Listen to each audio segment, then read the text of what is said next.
If you watch this channel, you know that I am interested and wear a lot of Tudor watches. I've reviewed a huge number of them, so I had to get my hands on the Black Bay 54. So I bought this. Now, as a prior owner of the Black Bay 58 and a current owner of the Pelagos 39, as well as the Pelagos 42 and the Pelagos FXD and the Black Bay 58 Blue for a small period of time, I have worn a lot of Tudor's dive watches, and they've all had something that was different or something that was interesting that would make you want to wear it or keep it.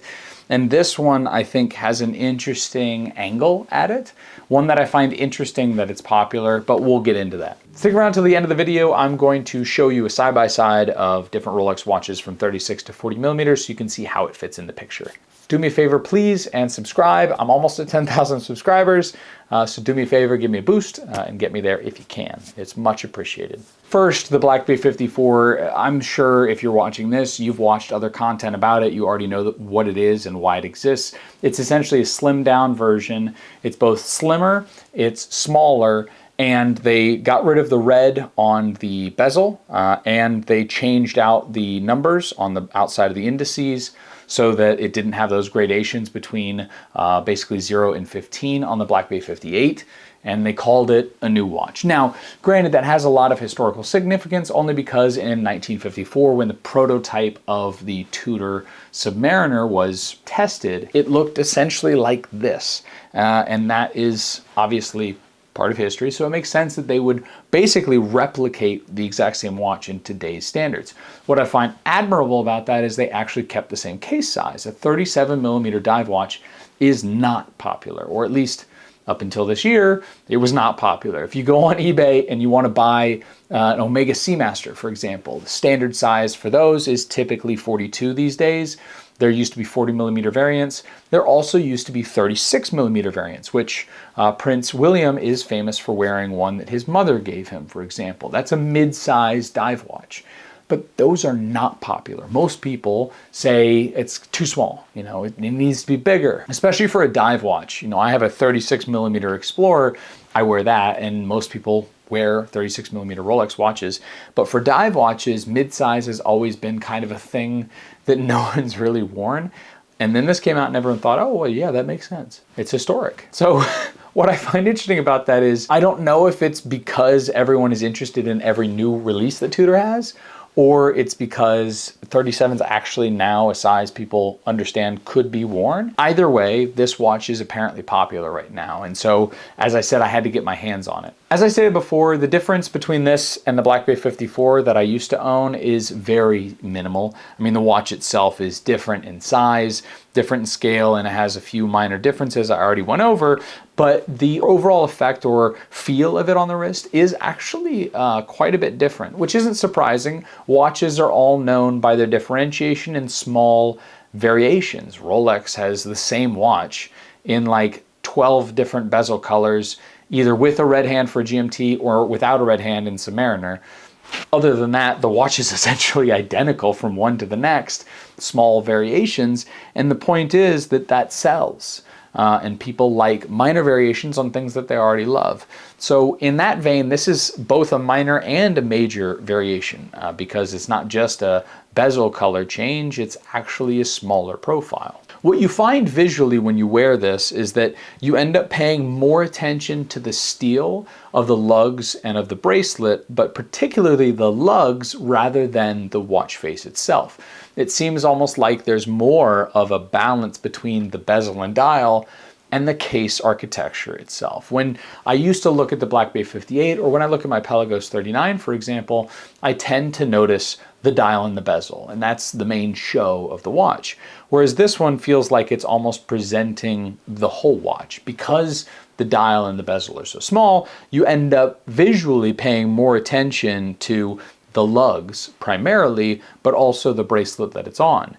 And I find that interesting. The overall wearing or feeling of the watch on the wrist is incredible. I mean, I'm someone that likes a watch that disappears. That's the main reason why I like titanium watches or smaller watches. And this is a watch that disappears, no doubt about that, especially given the size of the watch.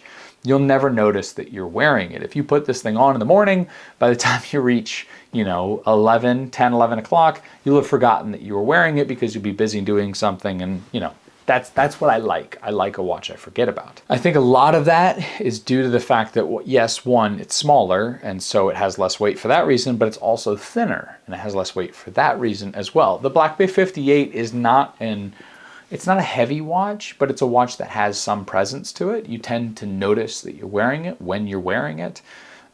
Whereas this has none of that. It feels more like my Explorer in the overall balance between the bracelet and the head of the watch and the size of the head of the watch versus something like a Black Bay 58, for example, or obviously a very large dive watch. So pros, I should say. One of the biggest ones for me is the visual balance. I do like that I pay attention to the lugs and bracelet a little bit more. I'm not used to that. I'm used to paying more attention to the dial, with the exception of the Explorer, because it has no bezel, and so the dial is relatively small, and so you tend to see everything as a cohesive watch. I think that's why it works so well, and maybe that's why this works so well. But I also really like the bezel insert. When the 58 came out, I really loved the red triangle. I was all in on the red triangle watches, and I was hunting down an alternative for the 58 for like a year before I actually bought it, all of them with a red triangle. But I actually find that the fact that they got rid of those lines marking each minute from 0 to 15 to actually be a really nice visual balance. It makes the bezel, whether it's the font or the fact that those marks are missing, it makes the bezel look more vintage. It makes it actually feel like it should be an older watch. Like the 58 looked like it was supposed to be bringing the vintage elements of those watches into a modern package. This feels like a recreation of a vintage watch that has modern handset, I suppose. So whether or not you like that, I guess, is entirely up to you. Now, the T-Fit clasp on this is fantastic. I can't praise it enough. I'm used to it on my Pelagos 39, and this is, just as good. It's fantastic. The way that it operates, the way that you use it. I use mine all the time. Usually just one click forward, one click back, depending on how my wrist is swelling through the day. It's pretty fantastic. Like all Tudor watches, the clasp closure with the ceramic bearings is incredible. So there's no complaints there. The chamfer on the lugs is always a nice touch to see on their watches. The crown is a little small, but it's about the same size as my Explorer 36. So, it's not that small, and it's the same size roughly as my Explorer 40 millimeter, the Explorer 2. So, it's not overly small. I think a few people have disliked how hard it is to grasp. It's a little, less cut in than some of those other watches I just mentioned, but it's still very easily accessible. It's not as difficult as that crown to unscrew and to wind and to screw back in. So it's still perfectly fine. Would it be nice if it was slightly bigger? Sure, but I don't think they could do it because the crown is typically sized based on the mid case. And I think they were kind of maxed on the crown given how slim this watch is. So I'd prefer a slim watch with a small crown than a watch with a fat mid case just for a larger crown. And this apparently has the manufacturer caliber in it. I have no idea what the difference is between when Kinesi as a company was making the movements and now Tudor in its own building is making the movements. I think it was the same building, just branded different. That would be my guess, that now it's just marketed as Tudor's manufacturer building. But I could be wrong. Correct me if I'm wrong. I'm sure someone will. But I imagine it's the exact same movement. I could take the case back off, but I plan on selling this because I just got it. I just bought it to review it and then sell it on. So the things I don't like, one of the things is the rivet bracelet. I've said it before. I'll say it again. I don't like the rivet bracelet. I understand the intent on this one a little bit more than the 58, just because it's like, okay, this feels a little bit more vintagey, and so it makes sense that you would try to add those in there. But if they just went with a standard oyster bracelet, it would I would like it more. That's just me, Don't need to say anything else about that. A lot of people feel that way just like I do. Because I'm not gonna gripe about the crown being too small, I'll just skip over that one, but that is some things that slightly bothers me. So what that means is that there's very little for me to complain about. And frankly, that's true. They have really, they've been making the Black Bay models like crazy for the last decade. So you would think that they would have perfected a lot of the things around it so that there would be very little for me to complain about. I will say, not as a complaint, but what I will say is that I find it incredibly interesting that people are now interested in mid-size watches. This watch right here, while it has a really long lug to lug for the actual case dimensions itself, because they are, I mean, you can notice that there is a long spread of those lugs across the watch. I don't think it's unattractive, so it's not a negative for me.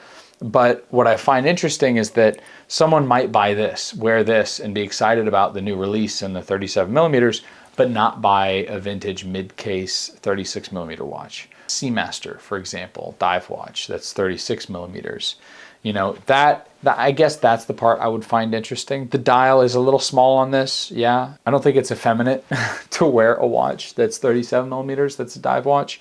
But what I find interesting is just that it's popular. I get it, Tudor's releasing watches and everyone likes Tudor right now, and myself included, and so they have to check it out, they have to see it. I got it honestly for this review. This was never a watch that I was going to buy and own, and after wearing it, it's still not. I found my perfect dive watch in the Pelagos 39, so I don't have any use for something like this. But if you're after a vintage aesthetic without buying a vintage watch, and you really want as close to vintage aesthetic as you can get, technically, it's better. This is more of that. If you have a Black Bay 58, personally, I don't think you need to go out and sell it to buy this, unless you really want a watch that disappears even more on your wrist and you want the T-Fit clasp.